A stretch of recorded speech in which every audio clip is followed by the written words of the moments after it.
ভারত ও পাকিস্তানের সংঘাতে দেশ দুটির নিয়ন্ত্রণ রেখার দুপাশে গোলাবর্ষণে সেখানকার বাড়িঘর ধ্বংসস্তূপে পরিণত হয়েছে, জীবন হয়েছে বিপর্যস্ত। সাম্প্রতিক সংঘর্ষে ভারতে কমপক্ষে নিহত হয়েছেন ১৬ জন। পাকিস্তান দাবি করছে দেশটিতে ৪০ জন বেসামরিক নাগরিক নিহত হয়েছেন, তবে গোলাবর্ষণের কারণে ঠিক কতজনের মৃত্যু হয়েছে তা এখনও অস্পষ্ট। নিয়ন্ত্রণ রেখায় থাকা পরিবারগুলোকে ভারত ও পাকিস্তানের খেয়াল খুরশির শিকার হতে হচ্ছে, যেখানে প্রতিবার গুলি চলা শুরু হলে অনেকে বাংকারে ঢুকে পড়েন, গবাদি পশু ও জীবিকা ক্ষতিগ্রস্ত হয়, অবকাঠামো, বাড়িঘর, হাসপাতাল, স্কুলও ক্ষতিগ্রস্ত হয়। ভারত ও পাকিস্তানের মধ্যে ৩৫০০ কিলোমিটারের মতো দীর্ঘ সীমান্ত রয়েছে, যেটি পৃথিবীর অন্যতম সংঘাতপ্রবণ ও বিপজ্জনক সীমান্ত হিসেবে পরিচিত।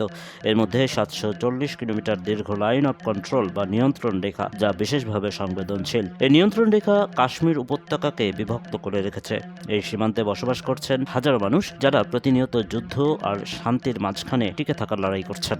সম্প্রতি পেহেলগামে সন্ত্রাসী হামলার পর ফের উত্তপ্ত হয়ে ওঠে এই সীমান্ত অঞ্চল। দুই পক্ষই একে অপরের দিকে গোলাবর্ষণ শুরু করে, যার ফলে অনেক ঘরবাড়ি ধ্বংস হয়ে যায় এবং বহু মানুষ প্রাণ হারান। এই সীমান্ত কেবল দুই দেশের মধ্যে বিভাজন রেখা নয়, এটি একটি রক্তে আঁকা রেখা, যেখানে কাশ্মীরিদের কণ্ঠ অনুপস্থিত। ১৯৪৯ সালের যুদ্ধের পর এই সীমান্ত প্রথমে সিজফায়ার লাইন নামে পরিচিত ছিল, যা ১৯৭২ সালে সিমলা চুক্তির মাধ্যমে লাইন অফ কন্ট্রোল হিসেবে স্বীকৃতি পায়। যদিও ২০০৩ সালের যুদ্ধবিরতির পর কিছুটা শান্তি বিরাজ করছিল, কিন্তু ২০০৮ সালের পর আবারও সংঘাত বেড়ে যায়। ২০২১ সালে দুই দেশ ফের একটি যুদ্ধবিরতির চুক্তিতে পৌঁছায়, যার ফলে ২০২৫ সালের মার্চ পর্যন্ত তুলনামূলকভাবে শান্তিপূর্ণ পরিবেশ বজায় ছিল। কিন্তু পেহেলগামের ঘটনার পর সেই শান্তি চুক্তি পুনরায় ভেঙে পড়ে। ভারতের পক্ষ থেকে সিন্ধুর পানি চুক্তি স্থগিত করা হয় এবং পাকিস্তান পাল্টা হুমকি দেয় ১৯৭২ সালে সিমলা চুক্তি থেকে সরে আসা, যদিও তারা এখনও তা কার্যকর করেনি।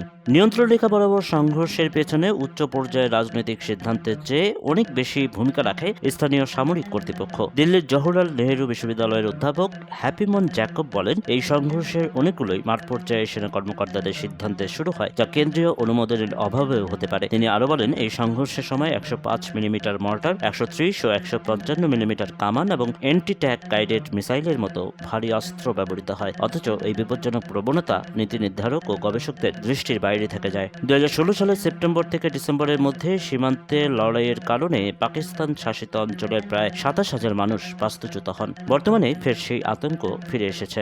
অনেক বিশ্লেষক মনে করেন, নিয়ন্ত্রণ রেখাকে আন্তর্জাতিক সীমান্ত হিসেবে স্বীকৃতি দেওয়ার প্রস্তাব আবারও বিবেচনা